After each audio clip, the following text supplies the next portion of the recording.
જોગણીમાં હર્ષિતીમાં વેલા વેલા આવજો, સાથે મારા સતીમાં શ્રી ગોતર મને લાવજો.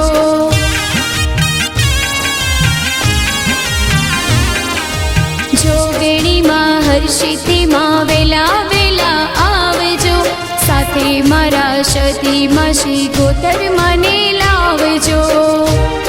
મા મેલડી મનડામાં રમનારા, મા મેલડી હૈયામાં કરવાનું. બધા બધા બધા જાઓ, તમને અનુભવ થશે.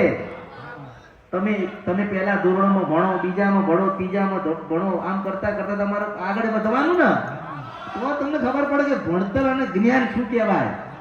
એવી રીતે બધાને કહું છું કે આ દુનિયાની અંદર જેટલા દિગંબરો છે, ગાદીપતિ છે, બધા પાસે ફરી લેવાનું. આ તો વાયકા હતી 200-250 વર્ષ પહેલાની, કે પાવાગઢમાં માતા હતી ને આવી રીતે મળી હતી. આવી રીતે બહુચર માતા હતા ને મળ્યા હતા. આવી રીતે હર્ષિત માતા હતા ને મળ્યા હતા. હું આજે કળિયુગમાં બોલું છું બને છે. આજે બોલું છું કે જા રૂપમાં, એટલે રૂપમાં જ આવો. એ ના આવે તો હું જાઉં, કારણ કે હું રાજા મેળવી. મારા જેટલા વાર કેટલી, મારા બનતા કેટલી વાર, મારે કશું લાગતી મેં દરેકને એની માતા સુધી પહોંચાડી દીધા. હો, મારા જે મારા નિર્મિત કરેલા છે બધાને પહોંચાડી દીધા. આજ દીવો, આજ માતા ને આજ ભક્તિ. કોઈ દાડો પેઢીના ડૂબન તો પછી અમૃતની મેળવી નહીં. પણ એ લોકોને માતા સુધી પહોંચાડે, આપણે કૃપા લેતા નથી આવડતું. માગ માગ માગ માગ માગ કરે, કશું મળવાનું. ભક્તિ કરો અને સાચા હૃદયથી કરો અને શ્રદ્ધા રાખો, એટલે તમારા બધા સપના પૂરા થાય. પણ માં છે ને એટલે પાછી માં છે ને, એટલે પાછી માં કે મારું સંતાન છે ને, મારા બાળક છે ને. પણ માને ક્યાં દુઃખ થાય કે આપણે એવું પૂછીએ ને કે અમે દીવા કરીએ છીએ અમારી માતાના, તો માતા સુધી જાય છે ત્યાં માતાને દુઃખ લાગે.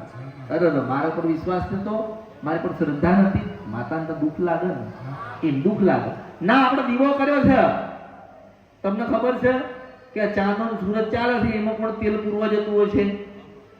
તમે વિચાર કર્યો, એને પણ પગાર હાલતું હશે, પણ નિર્મિત કરેલા છે પરમાત્માના. કે પહેલા કશું નતું, તમે હશો ને, ધરતી ઉપર કોઈ નહીં હોય તારે તમે હશો.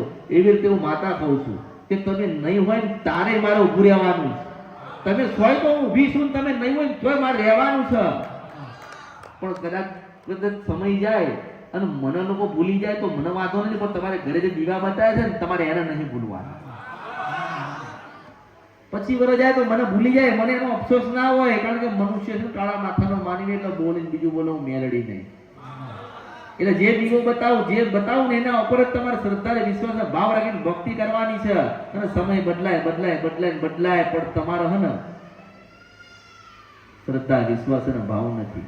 કારણ કે ઓળખો તો ઓળખાય ને. આ બધા મારા શબ્દો, ક્યાં ગોતો, ક્યાં મળશે ને, કોણ બોલશે ને, કોની રચના, કોને લખ્યા, ક્યાંથી આયા કે તમે મારા હું તમારી ક્યાંથી આયા કે શંકર ભગવાનના ઘરેથી આયા. પાર્વતી કે પાર્વતી કે ગણેશ હોય ને, ગણેશ એટલે ગણેશ કે માં તમે તો 1000 રૂપવાળા છો. ગણેશ કે ને માં તમે તો મારી માં છો, તો આ કાળકા કોણ છે? એટલે માં એવું કહે કે બેટા તો ઓળખો તો ઓળખાય. પછી કાળકામાંથી પાર્વતી બની જાય તો કે હે માં તમે કાળકા હતા? તો કે બેટા હા. કે કેમ? તું મારો હું તારી હતી. એટલે આ શબ્દ તો એના હતા, પણ હું લઈને આવી છું. ઓળખું તો ઓળખાય, તમે મારા ન તમારી. બસ ભક્તિ ભાવ અને મારા બતાવેલા દીવા પ્રમાણે તમે ચાલશો ને, તો એની કૃપા, એ દીવામાં જ કૃપા છે. તમને લેતા આવડે તમે લઈ લો, એ તો હાલ હશે, તમને લેતા નહીં આવડતું. એટલે મેં તમારા માતા સુધી તમને પહોંચાડી દીધા છે. તમને કૃપા એની પાસે લેતા આવડે ને તમે લઈ લેજો. અને દરેક માતા રાજા છે. હું મેલડીની દરેક માતા રાજા છે.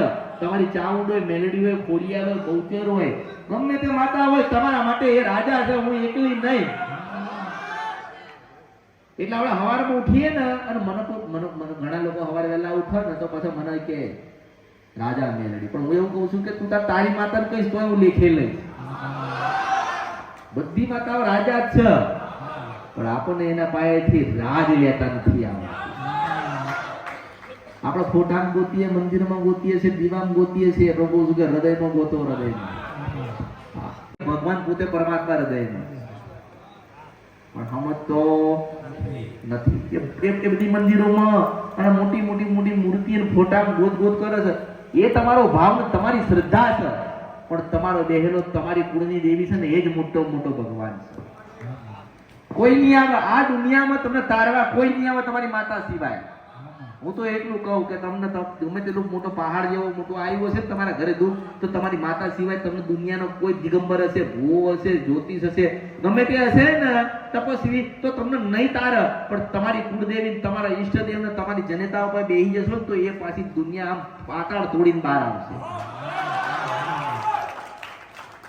એટલે કૃપા, આશીર્વાદ અને એની પાસેથી જે કઈ લેવું હોય ને એ તમે લેતા શીખજો. સૌનું કલ્યાણ થશે, સૌનું સારું થશે, અને સતના જ માર્ગે ચાલજો.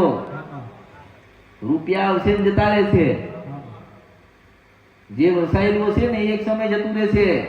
જતું હોય બસ, કશું નતું. તમારા વડવા પેલા દુખી જતા, આ તો તમે ધીમે ધીમે સુખી થયા. એક દુખી હતા, જીવન તો જીવતા હતા ને, તમે સુખી થયા તો તમે જીવન નથી જીવી શકતા. જીવન જીવી શકો છો? બધું છે પણ જીવન નથી માણસ જીવી શકતો. બધું જ બધું હોવા છતાં માણસ નથી જીવી શકતો. એટલે એક જ કે એનામાં જ્ઞાન નથી એટલે નથી જીવી શકતો. એના સમજણ નથી ને એટલે જીવી નથી શકતો.